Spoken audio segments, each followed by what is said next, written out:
आईची शिकवण भाग 4. मागच्या भागात आपण वाचले, मनस्वी तिच्या डिवोर्स घ्यायच्या निर्णयावर ठाम होती. आता पुढे. बरं बाई, तुझे बाबा आल्यावर काय करायचे ते करा, पण ते येईपर्यंत असेच बसणार आहे का तोंड पाडून? तू आधी उठ आणि चल माझ्याबरोबर. रमाताईंनी मनस्वीचा हात पकडून तिला उठवले. अगं पण आई, कुठे चल? टेरेसवरच्या आपल्या गार्डनमध्ये. काय? टेरेसवर? आत्ता? नको ना ग. काय नको ना? बघ तरी मी किती नवीन गुलाब आणलेत. रमाताई मनूला घेऊन टेरेसवरच्या त्यांच्या गार्डनमध्ये गेल्या. गार्डनमधले फुलं पाहून, वाव आई, हे गुलाब कधी आणलेस तू? आणि मोगरा पण किती फुलला आहे. आणि हा मिनी गुलाब तर सो क्यूट. गार्डनमधले फुलं बघून मनू थोडी फ्रेश झाली. तिच्या उदास चेहऱ्यावर हसू उमटलेले पाहून रमाताईंनाही बरे वाटले. तू गेल्यावर कोणाशी बोलणार मी? तू नाही तर बाकीचे काम पण कमी झाले. मग वेळ घालवण्यासाठी आणि गप्पा मारायला आणले हे नवीन पाहुणे. रमाताई हसत मनूला म्हणाल्या. सदाफुली तर सदा फुललेली असते आणि ही शेवंताबाई पाणी दिल्यावर छान डोलते. काय गाई, तू शानशा शेवंतीला शेवंताबाई करून टाकलेस. मनू हसून म्हणाली. मस्त फुलली आहे बाग. मनू सगळीकडे नजर फिरवत म्हणाली. हो फुलली आहे, पण ती काय एका दिवसात नाही. रोपांना एका जागेवरून दुसरीकडे लावले की वेळ द्यावा लागतो रुजायला. जसं एखादं रोप रुजायला वेळ लागतो ना मनू, तसेच एखादं नातं रुजायला पण वेळ द्यावा लागतो. आई असं बोलल्यावर मनू काही बोलणार तोच रमाताईंनी उत्साहाने मनूला विचारले. मनू, तुला मावळणारा सूर्य आवडतो का ग? आई, तो तर सगळ्यांनाच आवडतो. म्हणून तर सनसेट बघायला गर्दी असते प्रत्येक सनसेट पॉईंटवर. अरे हो, हे तर लक्षातच आले नाही माझ्या. पण मला तर सनराईज जास्त आवडतो. म्हणजे मला दोन्हीही आवडतात. मनू लिलीच्या फुलावर हात फिरवत म्हणाली. दुपारी माथ्यावर आलेला सूर्य आवडतो का ग तुला? या प्रश्नाचे मनू काय उत्तर देते याची उत्सुकता असणाऱ्या रमाताईंनी मनूच्या नजरेला नजर देत विचारले. आईने असा काय प्रश्न विचारला याचे आश्चर्य वाटून मनू म्हणाली. आई, काहीतरीच काय विचारते. एवढा तळपणारा सूर्य कोणाला आवडेल?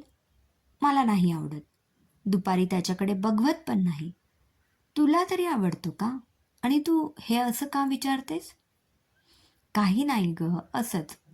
मला तर वाटते सूर्याचे सकाळी आणि संध्याकाळचे रूप शांत असते म्हणून तो आपल्याला आवडतो. तळपणारा सूर्य जसा कोणाला आवडत नाही ना, तसंच चिडलेला रागवलेला माणूसही कोणाला आवडत नाही, तो आपला असला तरी सुद्धा.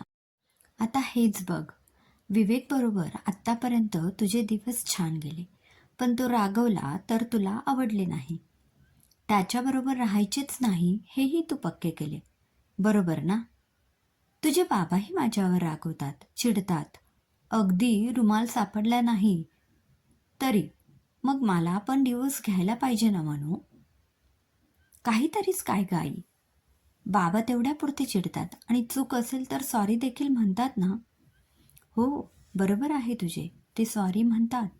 पण कधी राग शांत झाल्यावर आणि चूक लक्षात आल्यावर. त्यामध्ये बराच वेळ जातो. तोपर्यंत मी शांत राहते. मीही शांत बसले नाही. कालपासून मी शांतच आहे. तरी काय झाले? मनू चिडून म्हणाली. हो, पण ज्या कामाच्या टेन्शनमुळे विवेक एवढ्या घाईने आला, ते काम झाले असेल नसेल हे अजून तुला माहीतच नाही. तू विवेकला तेवढा वेळ दिलाच नाहीये. तो जर आजही घरी येऊन तसाच वागला तर मग तुझी चिडणं बरोबर आहे. तळपणाऱ्या सूर्यालाही शांत होण्यासाठी संध्याकाळ होण्याची वाट पाहावी लागते. माणूसही या निसर्गाचाच भाग आहे. म्हणू, तुला वाटेल आई काय बोर करते आहे, पण मी सांगते ना त्याचा जरा शांत डोक्याने विचार कर. हे बघ, आई वडिलांशी भावा बहिणीशी असलेलं नातं जसं रक्तानं घट्ट असतं ना, तसेच नवरा बायकोचं नातं हे विश्वासाने, एकमेकांना समजून घेण्याने आणि दोघांनाही केलेल्या ॲडजस्टमेंटनी घट्ट होत असते. त्यासाठी वेळही जाऊ द्यावा लागतो. मनू कन्फ्यूज झाली होती. हे बघून रमाताई हसून म्हणाल्या. मनू, अगं मूव्ही हिट होण्यासाठी त्यामध्ये जसं थोडं प्रेम, थोडं भांडण दाखवतात, तरच आपल्याला इंटरेस्ट येतो ना. तसं आपल्याला रिअल आयुष्यही बोरिंग होऊ नये म्हणून नवरा बायकोचं जास्त नाही, पण थोडंसं भांडण पाहिजे ना. मनूला एकदम शांत झालेलं पाहून रमाताई म्हणाल्या, "पटत नाहीये का तुला माझे बोलणे?" "पटतंय गाई, पण तरीही तूच सांग. कालचे मी समजू शकते माझं चुकलं, पण फोनवर असे बोलायला नको होते मी. पण आजचे काय? विवेकने जाताना मला सांगितलेही नाही. मला न उठवता तो निघूनही गेला. एक फोनसुद्धा केला नाही." हे तू म्हणतेस ते बरोबर आहे. एवढा राग का? सकाळी तुझ्याशी बोलला पण नाही. पण ही झाली एक बाजू. आता जरा आपण दुसऱ्या बाजूने विचार करू. जर विवेकला वाटले असेल की रात्री आपल्याला यायला उशीर झाला, माझी नाजूक परीसारखी बायको प्रवासात दमली असेल, आधीच मी रात्री तिच्यावर ओरडलो, तर आता उगीच चहा करण्यासाठी तिला कशाला उठवायचे? तर आईचे हे बोलणे ऐकून मनू थोडा विचार करून म्हणाली, "खरंच असे असेल का?" मनूचे हे बोलणे ऐकून रमाताईंना थोडे हसू आले. मनू थोडीशी चिडून म्हणाली, "आई, तू माझी चेष्टा करतेयस का?" "नाही ग, पण हे असेच असेल का माहीत करून घेण्यासाठी तुला विवेकशी बोलावे लागेल आणि त्यासाठी डिवोर्सचा विचार बाजूला ठेवावा लागेल." मनू संभ्रमात पडल्याचे बघून रमाताई पुढे म्हणाल्या, "मनू, नातं तोडणं सोपं असतं, ते टिकवणं अवघड असते. असे समज की डिवोर्स घेतला, पण पुढे काय?" मनू काहीतरी बोलणार तर तोच रमाताई म्हणाल्या, "दुसरं लग्न? आणि ज्याच्याशी दुसरं लग्न करशील तो असा नसेल याची काय गॅरंटी?" रमाताई मनूला समजवण्याचा पूर्ण प्रयत्न करत होत्या. त्यापुढे मनूला म्हणाल्या, "मनू, रिलेशन टिकवण्यासाठी अन्याय सहन करायचा असं नाही म्हणत मी, आणि रिलेशन टिकवण्याचा एकानेच किंवा फक्त मुलींनीच प्रयत्न करायचा असेही नाही. आत्ता जी परिस्थिती मला दिसते आहे त्यावरून मला असे वाटते की तू डिवोर्सचा विचार न करता थोडं थांबावं." "मी काय करू आई? मला काहीच समजत नाहीये," मनू वैतागून म्हणाली. "अशी वैतागू नको ग मनू. हे बघ, तू काही निर्णय घेतला ना तरी मी आणि बाबा तुझ्या पाठीशी खंबीरपणे उभे असणार आहे. पण मला वाटते तू कोणताही निर्णय घेताना घाई करू नये. नीट विचार करून निर्णय घ्यावा. तुला तर माहीतच आहे की बाबा नेहमी म्हणतात, माझी मन्या खुश तर मी खुश." एवढ्यात मोबाईलची रिंग वाजली. मोबाईलवरच्या स्क्रीनवरचे नाव बघून रमाताई म्हणाल्या, "हे बघ, बाबांचाच फोन आहे. काय सांगू बाबांना?" "सांग की मी जाते घरी." मनू असे बोलल्यावर रमाताई खुश झाल्या आणि त्यांनी कॉल उचलला. "हॅलो." "हां रमा, मनू कशी आहे ग? काही बोलली का ती?" "हो, सांगितले तिने मला सगळं. ठीक आहे ती, आणि ती घरी जायचं म्हणतीये तिच्या." "काय? काही काय? तू उगाच रागवली नाहीस ना तिला? तिच्या मनाविरुद्ध नाही पाठवत ना तिला तू?" अनंतरावांचे हे बोलणे ऐकून रमाताई म्हणाल्या, "अहो, काही पण काय बोलता?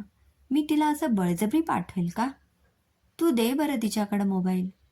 हे घे मनू, तूच सांग आता बाबांना." मनूने फोन घेतला.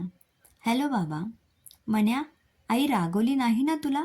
मी येतो, तोपर्यंत काही जाऊ नकोस." "नाही हो बाबा, आई नाही रागवली."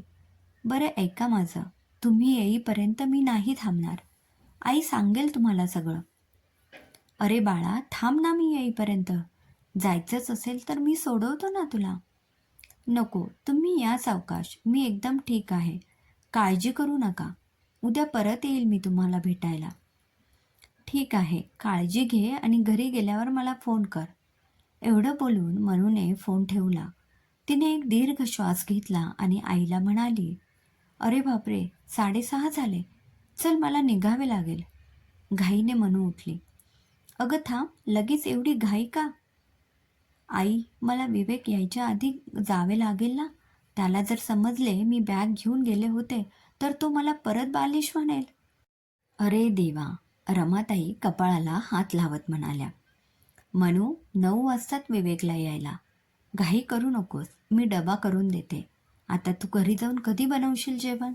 तू तोपर्यंत फ्रेश होऊन चहा घे." असे म्हणून रमाताई स्वयंपाकाला लागल्या आणि मनू मोबाईल हॉलमध्ये ठेवून फ्रेश व्हायला गेली. त्यानंतर 5च मिनिटात मोबाईलची रिंग वाजली. दोघींच्याही लक्षात आले नाही. दुसऱ्यांदाही रिंग वाजून बंद झाली. क्रमशः. कोणाचा कॉल असेल? विवेकचा? मनूने कॉल रिसीव्ह केला नाही म्हणून आता त्याचा तर गैरसमज होणार नाही ना? काय होईल कथेत पुढे वाचू पुढच्या भागामध्ये. धन्यवाद. श्रोते हो, कशी वाटतीये तुम्हाला आईची शिकवण ही कथा? कमेंट करून आम्हाला नक्की कळवा.